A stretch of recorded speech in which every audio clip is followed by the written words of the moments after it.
Hi guys, இன்னைக்கு என்ன video பார்க்கணும் பார்த்தீங்கன்னா சண்டே ஸ்பெஷலாக கிரில் சிக்கன் பண்ணி சாப்பிடலாம் போல தோணுச்சுங்க. அதெல்லாம் நம்ம டீமில் எல்லாருமே கொஞ்சம் அமௌண்ட் போட்டு கோழி வாங்கியாச்சுங்க.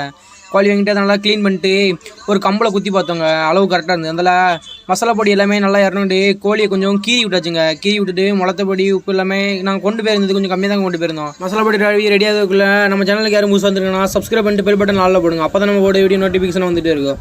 இதே மாதிரி யாரெல்லாம் ஃப்ரெண்ட்ஸோடு சேர்ந்து பண்ணியிருக்கீங்களோ எல்லோரும் க்ரீன் கலர் காட்ட கமெண்டில் பண்ணுங்கள். அதில் தீயை பூட்டியாச்சு. தீயை மூட்டிட்டு அதில் கொஞ்சம் வேக வச்சுட்டோங்க. வேக வைக்கும் சொல்லி மனம் வாசனை வேறு லெவலில் இருந்தது. நம்ம டீமில் உள்ளவங்க எல்லாருமே ஒவ்வொரு வேலையாக பார்த்துட்டே இருந்தாங்க. பார்க்கும் சொல்லி நல்லா கருங்கருன்னு நல்லா வெந்துட்டுங்க. எடுத்து சாப்பிடலான்ட்டு ஒரு பிளேட்டுக்கு மாற்றியாச்சுங்க. பிளேட் மாற்றி ஆளுக்கு ஒரு பீஸாக எடுத்து சாப்பிட ஆரம்பிச்சாங்க. நான் கொஞ்சம் பெரிய கோழியாக எடுத்து ஒரு காய் கடிச்சு சாப்பிட்டு பார்த்தேன். டேஸ்ட்டு உண்மையிலே அட்டகாசமாக இருந்ததுங்க. இதே மாதிரி நீங்களும் உங்கள் ஃப்ரெண்ட்ஸு கூட சேர்ந்து ஃபன் பண்ணி சாப்பிட்ருந்தீங்கன்னா கமெண்ட் பண்ணுங்கள். நெக்ஸ்ட் வீடியோவில் பார்க்கலாம். ரப் ஸ்குவாடு.